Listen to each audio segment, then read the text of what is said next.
Hello guys, welcome back to our YouTube channel edu IGNOU. हमारे यहाँ पे आपको इग्नू के बीएससीजी प्रोग्राम कोड के सभी सब्जेक्ट्स की प्रिपरेशन करवाई जाती है और इग्नू के बीएससीजी प्रोग्राम कोड के ही लास्ट ईयर के एग्जाम पेपर्स और जो करंट ईयर के असाइनमेंट्स होते हैं वो सोल्व करवाए जाते हैं और उनके पीडीएफ नोट्स भी आपको प्रोवाइड किए जाते हैं, जो आप हमारे टेलीग्राम चैनल एजू इग्नू पे जाके चेक कर सकते हैं। लिंक जो आपको डिस्क्रिप्शन बॉक्स में दे दिया जाएगा। आज जो है हम केमिस्ट्री टॉपिक उठा रहे हैं। केमिस्ट्री का थर्ड ईयर का है, BCHET 147 कोर्स कोड है। सो ऑर्गेनोमेटेलिक्स और दूसरा इसका जो पार्ट होता है, इसके दो पार्ट होते हैं बेसिकली। आज की वीडियो में हम बात करेंगे इसके फुल ओवरव्यू की कि कौन कौन से इंपॉर्टेंट टॉपिक्स हैं जो इग्नू बार बार रिपीट करता है। हम बेसिकली क्या करते हैं, लास्ट के 4-5 सेशंस के एग्जाम पेपर्स को एनालिसिस करके कुछ सिलेक्टेड टॉपिक्स कवर करवाते हैं जो कि इग्नू बार बार रिपीट करता है। तो मैक्सिमम जो है इसी में से क्वेश्चन आने के चांसेस बहुत ज्यादा होते हैं, तो आपको ये सब करके जाने की बहुत ज्यादा जरूरत होती है। सो आज का हमारा टॉपिक ऑर्गेनोमेटेलिक्स है। तो फर्स्ट पार्ट की बात करते हैं, BCHET 147 के फर्स्ट पार्ट की। इसमें दो वॉल्यूम्स बनती हैं, एक फर्स्ट एक सेकंड। फर्स्ट में है organometallics and bio inorganic chemistry and second part जो होता है वो पॉलीन्यूक्लियर हाइड्रोकार्बन्स का होता है और IR एंड UV स्पेक्ट्रोस्कोपी होता है। UV मतलब अल्ट्रावायलेट रेज और IR मतलब इंफ्रारेड रेज वगैरह। तो सेकंड पार्ट के उसमें जो टॉपिक्स होंगे उसके उस टाइम पे पढ़ेंगे। अभी इनको देखते हैं। ये कुछ टॉपिक्स हैं, कुछ 10-11 टॉपिक्स हैं जो कि हमारे रिपीट होते हैं बार बार, तो जिनमें हमें फर्स्ट वीडियो में हम कवर करेंगे KMnO4 एंड K2Cr2O7 की। KMnO4 होता है पोटाशियम परमैंगनेट एंड K2Cr2O7 होता है पोटाशियम डाइक्रोमेट। तो इनके बारे में, इनके स्ट्रक्चर की, बेसिकली इनकी ऑक्सीडेशन स्टेट की, इनकी प्रिपरेशन की बात करेंगे। देन आता है अपना ऑर्गेनोमेटेलिक्स कंपाउंड। ऑर्गेनोमेटेलिक कंपाउंड जो अपना होता है, इसमें इसकी क्लासिफिकेशंस की कि किस किस टाइप के होते हैं और इसकी डेफिनेशन की क्या होता है क्या नहीं होता है, इसके बारे में हम जानेंगे। देन थर्ड आता है हमारा हैप्टिसिटी। ये बेसिकली ऑर्गेनोमेटेलिक कंपाउंड का एक हिस्सा होता है। इसमें इस वीडियो के अंदर हम दो चीजों के बारे में और जानेंगे, एक जीज सोल्ट होता है, एक फेरोसेंस होता है। ये दो कंपाउंड्स होते हैं जिनको जो है इग्नू डायरेक्ट नाम देके पूछ लेता है। थर्ड वीडियो में हम चेक करेंगे बैक बॉन्डिंग और EN रूल। EN रूल जो हमारा होता है वो हमारा होता है अफेक्टिव एटॉमिक नंबर, इस नाम से भी आ जाता है। EN रूल भी आ जाता है। इसको 18 इलेक्ट्रॉन रूल भी बोला जाता है। कि क्या होता है, चलो इसकी बात करेंगे वीडियो में।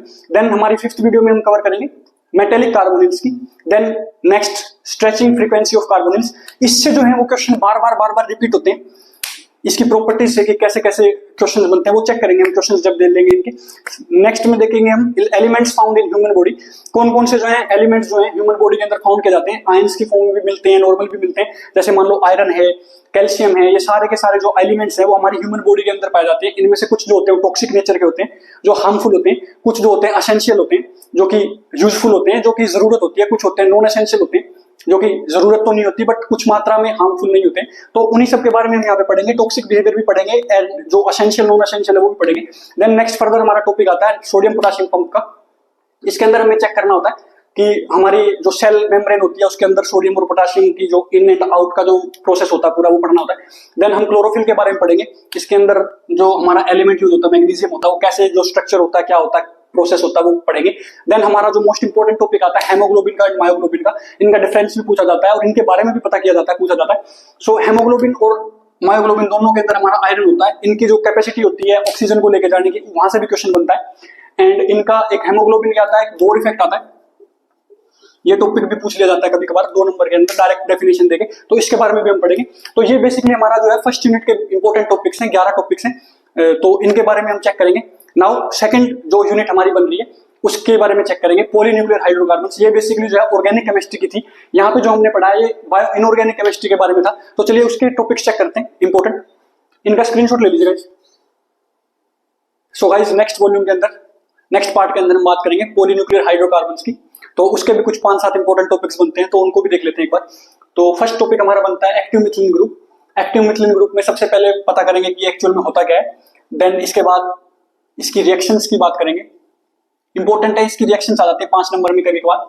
देन एक टॉपिक होता है, इसका पढ़ना होता है हमारा इथाइल एसीटो एसीटेट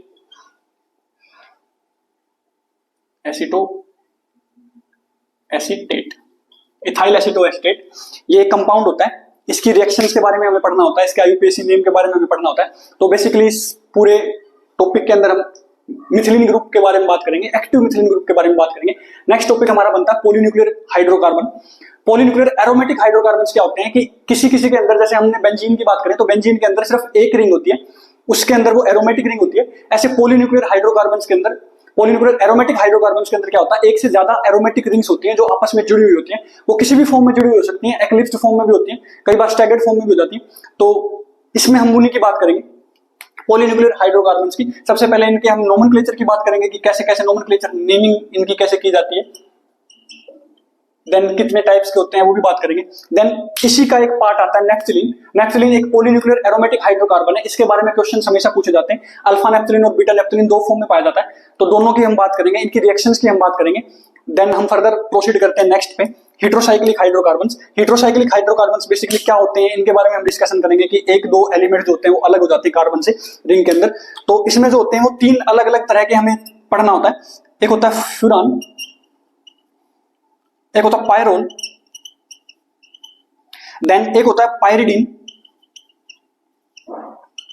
ये दो तीन हैं जिनके बारे में हमें पढ़ना होता है। इनको जब हम पढ़ेंगे, इनकी स्ट्रक्चर कैसे कैसे होते हैं, इनके डायरेक्ट नेम से जो है वो क्वेश्चन देता है, रिपीट करता है बार बार, जो इग्नोर होता है। तो नेक्स्ट टॉपिक के अंदर हम करेंगे आईआर स्पेक्ट्रोस्कोपी। इसमें जो है मेनली जो है वो एक ही उससे टॉपिक बनता है भाई, आइडेंटिफिकेशन हमें करनी होती है ऑर्गेनिक मॉलिक्यूल्स की बाय इंफ्रारेड रेज या यूवी लाइट डाल के, कि भाई एल्कीन है, एल्काइन है, कैसे हम आइडेंटिफाई करेंगे कि क्या चीज है एक्चुअली में क्या नहीं है। आप एक बार इनका स्क्रीनशॉट ले सकते हैं। सो गाइस, हम सभी इग्नू के टॉपिक्स कंप्लीट करवाते हैं। हमने जो है BMTE 144 के जो है प्लेलिस्ट हमने प्रोवाइड कर दी है, आप जाके वहां पे चेक कर सकते हैं। लिंक आपको डिस्क्रिप्शन बॉक्स में भी मिल जाएगा, आई टैब पे भी मिल जाएगा। तो अगर आपको कंटेंट अच्छा लग रहा है तो like share and subscribe guys. Thank you guys.